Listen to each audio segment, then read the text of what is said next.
पश्चिम बंगाल के चुनाव में वोटर क्या करने वाले हैं, इसका अंदाजा आपको तमाम रिपोर्ट्स देखकर मिलता होगा। लेकिन हमने एक खास पेशकश शुरू की है जिसमें हम आपको पश्चिम बंगाल से बाहर रह रहे बंगाली वोटर्स के मन की बात बताते हैं। ममता राज को लेकर देश भर में बसे बंगाली वोटर क्या सोचते हैं, इसी आवाज को समेटकर हम आप तक पहुंचा रहे हैं क्या बोला बंगाली। आइए दिखाते हैं इस खास पेशकश के जरिए कि आज आपको पटना लिए चलते हैं, क्या बोल रहा है बंगाली टोला।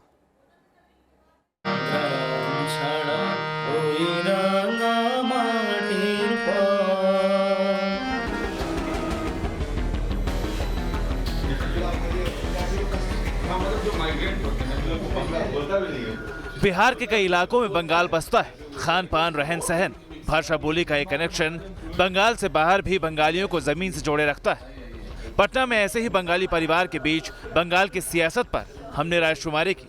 क्या सोचता है बंगाल से बाहर का बंगाली। आज हम बंगला और बंगला मानुस की बात बिहार में कर रहे हैं और बिहार की राजधानी पटना में वैसे परिवारों के साथ कर रहे हैं जो बंगाल से जुड़े रहे हैं, बंगाल से आते हैं लेकिन अब बिहार में रह रहे हैं। बंगाल से जुड़ाव, बंगाल के पॉलिटिक्स को कैसे देखते हैं? देखिए, बीइंग बंगाली, चूंकि आप बिहार में रहते हैं लेकिन बंगाल को नज़दीक से ऑब्जर्व करते होंगे। आपके अपने रिश्तेदार वहाँ रहते हैं? हाँ, देखिए हमारे रिश्तेदार रहते हैं।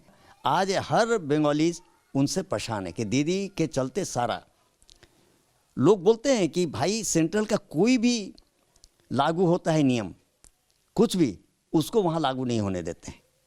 तो होता है आम जनता गरीब उसका बेनिफिट नहीं उठा पाते हैं।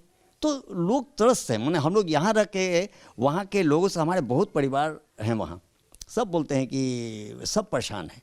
मुंह से कोई बोलता नहीं है लेकिन परेशान सब है।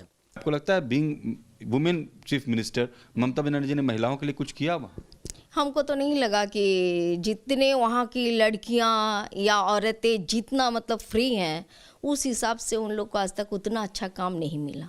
ग्रोथ नहीं है। और दूसरी बात है उतना फ्रीडम भी, मतलब हर काम में, जैसे अभी नीतीश जी बहुत यहाँ बहुत काम किए हैं, उतना नहीं है।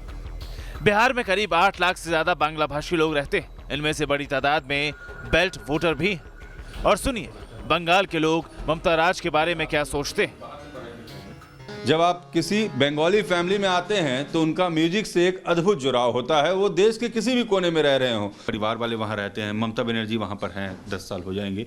उनके शासन को वो लोग कैसे रीड करते हैं? वो लोग बताते हैं क्या? बहुत ज़्यादा लोग सुखी नहीं है इसके बात को लेकर के, खुश नहीं है। कुछ ना कुछ उन लोगों का प्रॉब्लम्स रह जाता है।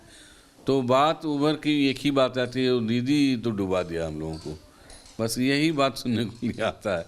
लेकिन हम पॉलिटिक्स से जुड़े हुए नहीं। मतलब आपके जो रिश्तेदार हैं वो लोग इसी तरीके से बात करते हैं। बंगाल में होने वाले चुनाव से पहले बंगाली समुदाय के लोगों के मन की बात की पड़ताल में हमने पटना के एक मशहूर डॉक्टर की राय भी जानने की कोशिश की। बहुत जाने माने पटना के डॉक्टर हैं, डॉक्टर दिलीप सिन्हा, जिनके पास करीब करीब 5 दशक का डॉक्टरी का अनुभव है।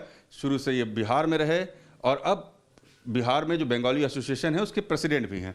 वहाँ जो रूलिंग गवर्नमेंट है इसको कैसे देखते हैं आप, जो दीदी का सरकार है? लगा था दीदी के हाथ में बंगाल आगे की पुराने हमारे बंगाल के पास लौट जाएगी, लेकिन ऐसा हुआ नहीं। इसलिए इस बात का तो जरूर दुख है।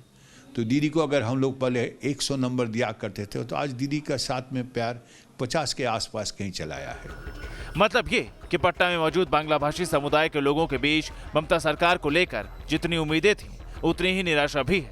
और बंगाल से बाहर का बंगाली वोटर भी बदलाव चाहता है।